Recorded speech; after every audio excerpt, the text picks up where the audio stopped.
안녕하세요. 킹덤 컬처 크리에이터 연보현 목사입니다. 지금 이 시대의 가장 큰 위기 중 하나는 바로 우리들의 다음 세대입니다. 부모 세대의 믿음을 전수받아야 할 다음 세대가 사사기 2장 10절 말씀처럼 다른 세대가 되어버렸다는 게 가장 큰 문제인 것이죠. 아니 사실은 우리 세대가 이미 다른 세대가 되어버렸기 때문에 우리 자녀들에게 전수할 믿음 자체가 사실상 없었는지도 모르겠습니다.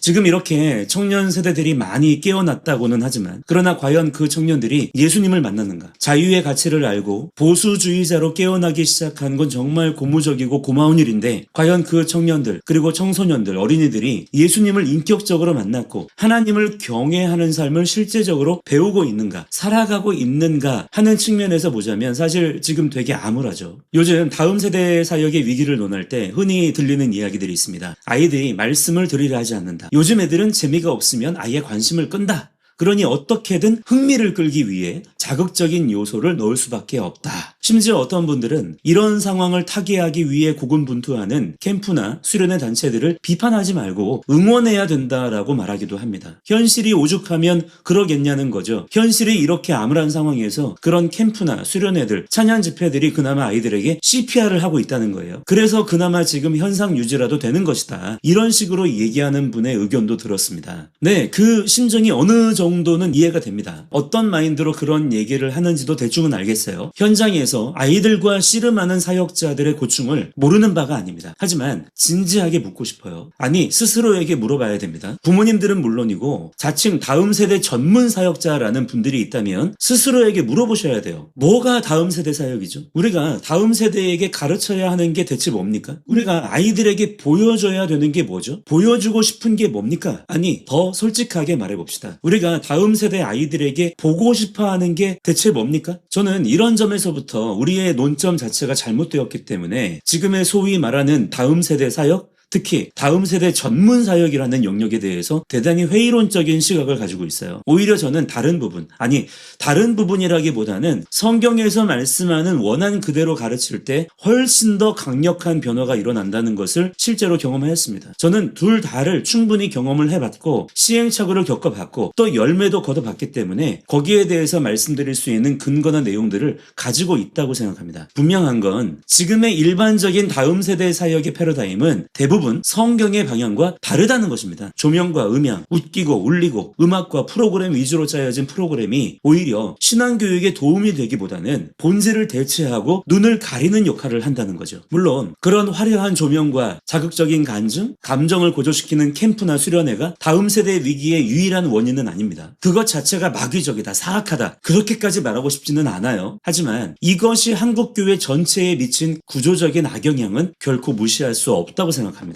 대형 집회나 캠프가 보여주는 방식, 즉 화려한 세션, 웃긴 예화, 감정을 터치하는 분위기, 세련된 프로그램 같은 것들이 하나의 성공적인 예배의 레퍼런스가 되어버렸기 때문인 것이죠. 아이들이 그런 자극적인 환경에서만 반응을 보이니까 개별 교회들도 불안해지는 거예요. 아, 우리도 저렇게 해야 하나? 우리 교회 예배는 너무 지루한가? 어떻게 하면 우리 교회도 더 그렇게 수련회처럼 캠프처럼 매번 아이들을 울리고 웃기고 그렇게 만들 수 있을까? 그래서 작은 교회들이 큰 교회들을 부러워하고 시기하고 질투하고 그런 현상들이 반복되는 것입니다. 결국 각 로컬 처치들이 아이들에게 말씀을 가르치고 말씀에 순종하는 법을 가르치고 태도와 자세를 교육하고 말씀의 깊이를 파고드는 그러한 씨름 대신에 어떻게 하면 더 재밌게, 더 세련되게, 더 효율적으로, 더 강력하게 보일까를 고민하면서 거기에다가 예산과 에너지를 쏟아붓습니다. 이게 확대 재생산되면서 한국 교회의 예배가 전반적으로 엔터테인먼트화 되어버린 겁니다. 아이들은 점점 더 강한 자극을 원하고 교회는 더 센 자극을 줘야 하는 악순환. 이것이 우리가 지금 마주한 다음 세대 위기의 진짜 민낯이 아닐까요? 다음 세대 신앙교육의 목적은 감동이 아니라 경외를 가르쳐야 합니다. 우리의 목적이 무엇입니까? 수련의 마지막 밤에 아이들 눈에서 눈물 콧물 쏙 빼는 것입니까? 아, 오늘 은혜 받았어라는 감정적 카타르시스를 느끼게 하는 것인가요? 만약 그렇게 생각하셨다면 죄송하지만 그건 엄청난 착각입니다. 미혹에 빠진 거예요. 그건 믿음이 아니에요. 감정일 뿐입니다. 감정은 집에 돌아가서 하룻밤 자고 나면 증발해버려요. 드라마를 보면서도 영화를 보면서도 그런 식의 감정은 얼마든지 느낄 수 있습니다. 우리가 가르쳐야 할 것은 일시 일시적인 그런 감동이 아니라 하나님을 두려워할 줄 아는 경외의 삶이에요. 성경은 분명히 말씀합니다. 하나님을 경외하는 것이 모든 지혜와 지식의 근본이라고요. 그렇기 때문에 여호와 경외하기를 가르쳐야 된다라고 말씀하세요. 우리 아이들이 이 험하고 음란한 세상에 나가서도 그들의 인생이 흔들리지 않으려면 교회 가면 재밌어, 예수님 믿으면 마음이 편안해져가 아니라 하나님은 살아계신 분이시고 그분이 너의 왕이시고 그렇기 때문에 그분의 법대로 그분의 말씀대로 살아야 된다, 그렇게 살지 않으면 안 된다라고 하는 거룩한 두려움과 질서를 그들에게 심어줘야 됩니다. 자, 그렇다면 그걸 어떻게 하냐? 이 무너진 다음 세대를, 믿음의 자리를 떠난 우리의 자녀들을 어떻게 다시 믿음의 자리로 돌아오게 할 수 있을까? 세울 수 있을까? 방법은 하나입니다. 우리 부모 세대가 먼저 본질로 돌아가는 거예요. 그리고 그 본질의 핵심은 바로 부모의 삶인 것입니다. 다음 세대 전문 사역자가 따로 필요한 게 아니라 우리 세대 전체가 다음 세대에게 믿음을 전수하는 일에 함께 전심전력해야 되는 거예요. 그렇게 하면서 우리 자신의 믿음도 함께 성장하게 되는 것입니다. 그게 하나님의 방식이에요. 어른들 따로 아이들 따로가 아닌 것이죠. 많은 부모님이 신앙교육을 교회 학교나 방학 때 보내는 2박 3일 캠프에다가 외주를 줍니다. 나는 바쁘니까, 나는 서투니까, 나는 전문가가 아니니까 전문가인 전도사님, 목사님, 선교사님, 찬양팀, 강사님들이 알아서 우리의 믿음 좀 키워주세요. 불가능합니다.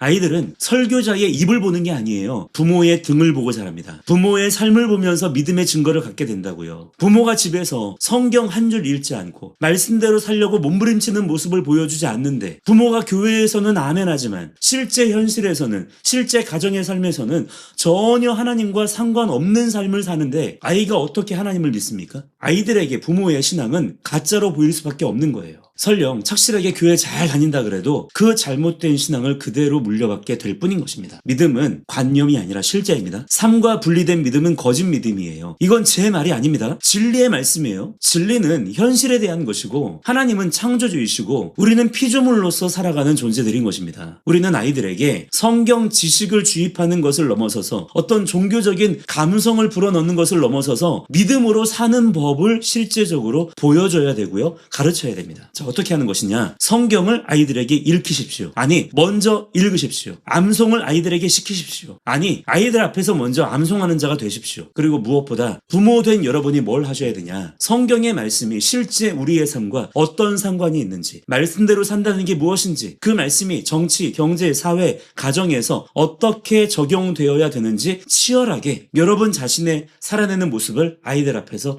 보여주십시오. 그게 증거예요. 그것이 수천만 원짜리 음향 장비나 유명 강사의 웃긴 설교보다 수백 배 강력한 교육이 됩니다. 제가 설교 무용론, 무슨 찬양팀 무용론, 수련회 무용론을 말하는 게 아니에요. 그런데 적어도 지금 같은 이런 식의 패러다임은 무조건 아이들을 하나님에게서 오히려 멀어지게 만듭니다. 그 증거가 지금 우리 눈앞에 버젓이 나와 있지 않습니까? 모든 교회들이 다 그렇게 열심히 했는데 왜 점점 이 시대가 하나님을 미워하는 시대가 되었습니까? 세상이 더 강해서인가요? 아니에요. 우리가 복음을 제대로 전하지 않았기 때문입니다. 복음을 어떤 프로그램으로 대체시켜버린 것에 대한 대가 지불을 치르고 있는 것이죠. 그러면 정말 그렇게 아이들에게 말씀을 읽게 하고 암송을 시키고 부모의 삶으로 증명해내고 보여주고 하는 것들이 정말 열매가 있냐? 있습니다. 무조건 있어요. 안 해보셔서 그래요. 심은 대로 거두게 되어 있기 때문에 반드시 열매가 있습니다. 부모의 삶으로 증명해내고 보여줘야 된다고 하니까 되게 그게 부담스럽게 느껴지실 수 있는데 그럴 필요 없습니다. 부모의 그 고군분투, 살아내시는 모습, 애쓰고 노력하는 마음, 때로는 실수하고 실패하는 것들조차도 아이들에게 교육이 돼요. 그런 것들이 오히려 아이들에게 더 강력한 자극과 도전이 됩니다. 자, 여러분, 다음 세대를 살리고 싶으십니까? 여러분의 자녀가 정말 이제는 하나님을 경외하는 자로 살기를 원하시나요? 그렇다면 이제 이벤트를 멈추고 훈련을 시작해야 됩니다. 아이들은 스스로 감동받아서 바뀌는 게 아니에요. 훈련이 필요합니다. 하나하나 가르쳐야 돼요.